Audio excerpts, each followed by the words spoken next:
Shrewd Manager Christianity's position. The side wound matches the Gospels in several direct and inferred ways. These matches transcend the Gospel record to also fit medical science. To confirm Jesus died, one of the soldiers pierced his side with a spear, bringing a sudden flow of blood and water. Later that day, Joseph of Arimathea took Jesus' body away, wrapped it, and laid Jesus in a nearby tomb. 7 features derived from the shroud tie the image to Jesus' side wound. See these resources for details.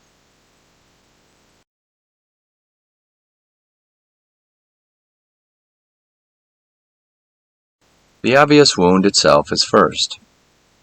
The blood flow indicates the victim was vertical with a slight lean forward, consistent with dying on the cross. Second, the dimensions of the wound fit the Gospel. One archaeologist notes that the side wound is an ellipse, corresponding exactly to excavated examples of the leaf-shaped point of the lance likely to have been used by the militia. It does not match the typical points of the spear, short spear, or javelin used by the infantry. So, of the several bladed weapons used by the ancient Romans, the shroud wound matches only one of these. This is the specific weapon mentioned in John's account. Since Rome stopped crucifixions in AD 337, the shroud's depiction of a victim of Roman crucifixion places the portrayed man just like Jesus. Third, John reported that a mixture of blood and water flowed from the wound. Here is the side wound. Notice the dark and clear components. Early Christian writers wondered what John saw. Origen said it was a miracle. Now in other dead bodies the blood congeals, and pure water does not flow forth. But the miraculous feature in the case of the dead body of Jesus was that around the dead body blood and water flowed forth from the side. Tertullian saw it as theology, not anatomy.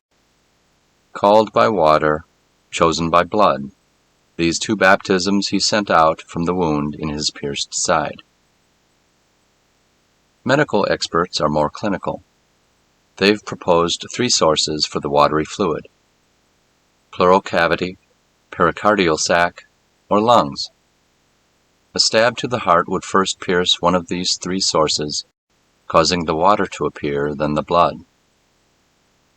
Fourth, the wound's anatomical location between the 5th and 6th ribs provides a straight path for a puncturing spear to exude heart blood and watery fluid from any of these sources. Fifth, pooling visible at the shroudman's lumbar region also contains clear and dark fluid. Not only is the pooling visible in this enhanced photo, it was noticed by eyewitnesses who studied the shroud close up. This reinforces the connection between the shroud image and John's account of blood and water. But it also allows us to identify connections number 6 and 7. Sixth, the Gospels say Jesus was removed from the cross soon after he died. The lumbar bloodstains agree. The blood flowed from the side wound once when the victim was vertical, and a second time when he was moved to a horizontal position. If the blood had already coagulated while the victim was upright, or had emptied onto the ground, it obviously could not have also pooled at the man's lower back. Conclusion: the man was crucified upright, then placed on his back. Seventh, Jesus was already dead when stabbed, judging from the small quantity of blood issued, the separation of clot and serum, the lack of swelling and the deeper color and more viscous consistency of the blood. Conclusion: the man was already dead when stabbed.